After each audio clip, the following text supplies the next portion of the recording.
Esse testemunho vai impactar a sua vida. Ela perdeu o pai na tragédia do Rio Grande do Sul. Perdi o meu pai na tragédia do Rio Grande do Sul e vim contar um testemunho sobre isso. Dia 30, ele faleceu às 8h30 da noite, com o desmoronamento que ocasionou por causa dessas chuvas no Rio Grande do Sul. Um pouco antes, meu pai vinha aqui em casa sempre cedinho, 7 horas da manhã ele já estava aqui.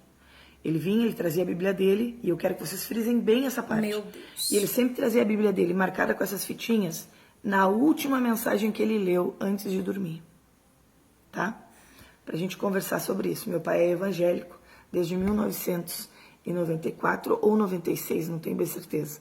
Semanas antes do acontecido, o meu pai chegou e falou assim pra mim, ele estava bem assim, pensativo, meio choroso, ele disse pra mim assim, nega, Deus falou comigo essa noite. Meu Deus. Eu digo, como assim, pai? Ele falou, Deus falou em sonho comigo essa noite. Eu vi o pastor que me batizou e ele estava com um rodo puxando água debaixo da minha cama.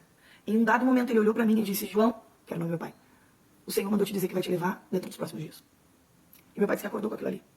E meu pai era o cara que ele orava tipo 3, 4 horas da madrugada. Ele era assim, era fora. Eu nunca vi uma pessoa orar tanto como meu pai orava. Era copiosamente as orações dele. E meu pai tinha muita essa coisa que Deus me falou, Deus me disse, sabe? E eu creio piamente nisso, tá? E o meu pai, ele tinha esse contato com Deus, assim, de pô, Deus falou isso comigo, tal, tal. Bom, enfim, vamos lá. Conversar comigo, enquanto eu fazia meus artesanatos, e ele disse, é a última vez que eu tô vindo aqui, é a última vez que eu vou ver vocês, porque o Senhor, essa noite, a voz do Senhor entrou no meu quarto. E eu ouvi nitidamente o Senhor dizer que ia me levar. Eu não sei se não é essa noite, se vai me levar nos próximos dias, mas eu vou ir, porque o Senhor falou que vai me levar.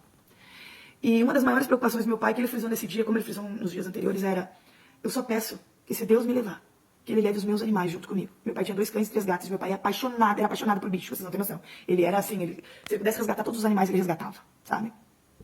Então ele disse, porque eu sei que ninguém saberia cuidar dos meus bichos como eu. Então essa tem sido a minha oração pro Senhor. E ele estava muito triste, como se ele estivesse se despedindo mesmo, e ele estava. E ele falou para os meus filhos que o vô não ia poder vê-los crescer. Falou para minha filha na mesa, na hora do almoço, ele pediu perdão para minha filha de 8 anos. E ele disse, filhinha do vô, porque ele sempre chamava meus filhos assim, perdoa o vô. Aí ela ficou olhando assim, perdoa do quê, vô? Aí ele perguntou, perdoa o vô, porque o vô não vai estar aqui para dançar a tua valsa dos 15 anos contigo. E ela entendeu, e ela disse que perdoava ele. Eu acordei com um sentido diferente no meu coração, como se eu já soubesse que algo ia acontecer. E eu estava desinquieta com aquilo. Ao decorrer do dia, eu ouvi 2 pregações que falavam sobre luto, mas uma, em específico, mexeu muito comigo. E eu gostaria de compartilhar isso com vocês. A pregação da pastora, missionária, não sei, Helena Raquel, no Gideão Missionário, tá? Ela pregou essa passagem na sexta-feira, só que eu só assisti na terça. E você assista, e você vai entender o que eu tô falando. Ou sobre isso, e eu não estava entendendo o que ela tá falando com aquilo ali, sobre luto, sobre não... mostrar, assim, o luto, fazer, sabe, coisas... É muito forte essa mensagem, eu gostaria muito que você assistisse, tá? Procure lá. E aquele dia foi, assim, meio esquisito. Quando chegou de noite, tá? Era 8:55 da noite, e eu tava escovando meus dentes, quando uma vizinha ligou. E disse assim, Mila, teu pai foi soterrado. E só se ouviu os gritos de desespero. E, gente, eu fiquei num estado de nervo, eu comecei a tremer, porque a ideia de tu, sabe, pensar que o teu pai morreu, gritando desesperado por socorro, me sufocava. E eu dizia, Deus, que ele não tenha morrido sufocado, assim, sufocado, que ele não tenha sentido dor, que, sabe? Porque as coisas que tu... No desmoronamento, tu sabe que é impossível, assim, é tipo 0,0,1% de chance de alguém ter sobrevivido. Mas ok, eu confiava em Deus, e se fosse a vontade de Deus que eu tivesse sobrevivido, ok, eu creria no milagre. Tá? Procure lá. E aquele dia foi, assim, meio esquisito. Quando chegou de noite, tá? Era 8:55 da noite, e eu tava escovando meus dentes, quando uma vizinha ligou. E disse assim, Mila, teu pai foi soterrado. E só se ouviu os gritos de desespero.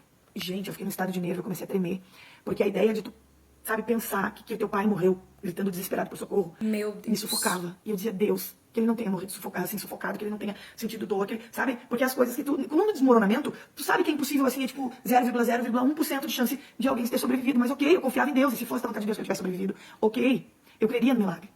Mas agora vem a parte mais assustadora. O pai foi retirado só na quarta-feira de manhã. Ele ficou toda a noite lá. Só que era 1h da manhã, eu, meus irmãos e meu marido estávamos de vigília naquele lugar. A 1h da manhã, uma voz ecoou dentro de mim, assim, ó. E essa voz me disse, não te preocupa. Ele foi levado antes da casa desmoronar. Ele morreu dormindo.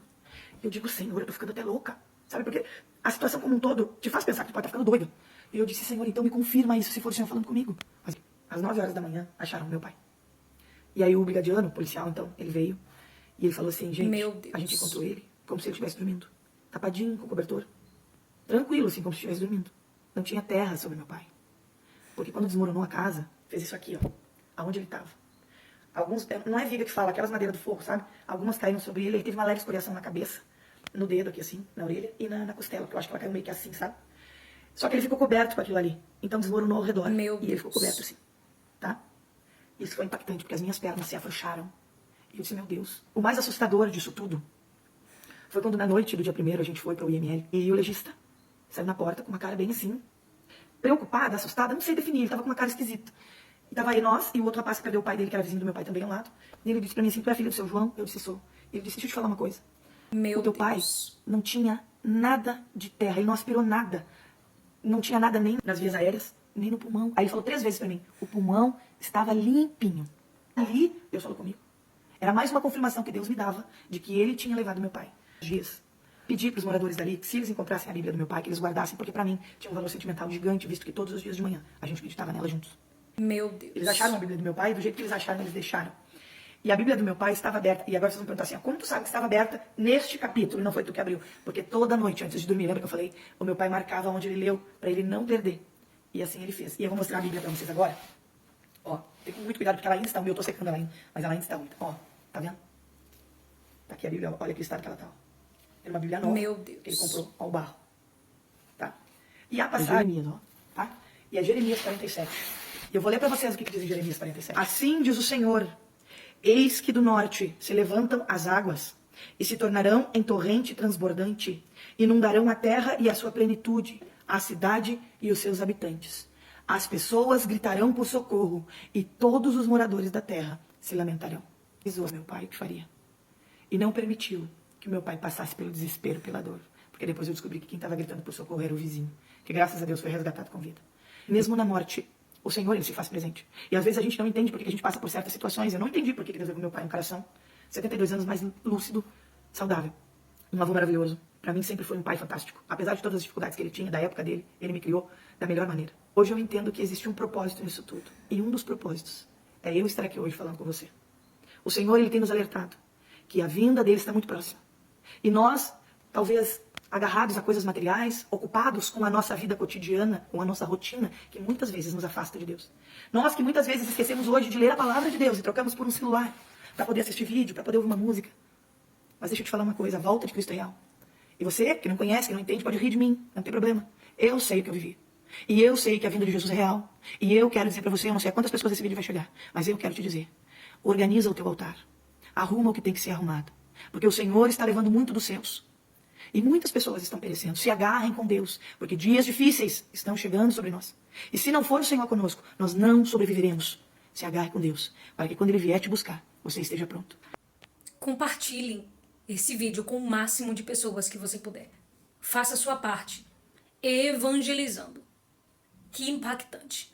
Jesus está voltando. Não há mais tempo de brincarmos. Não há mais tempo de não evangelizarmos. Precisamos correr e falar do amor de Deus para o máximo de pessoas.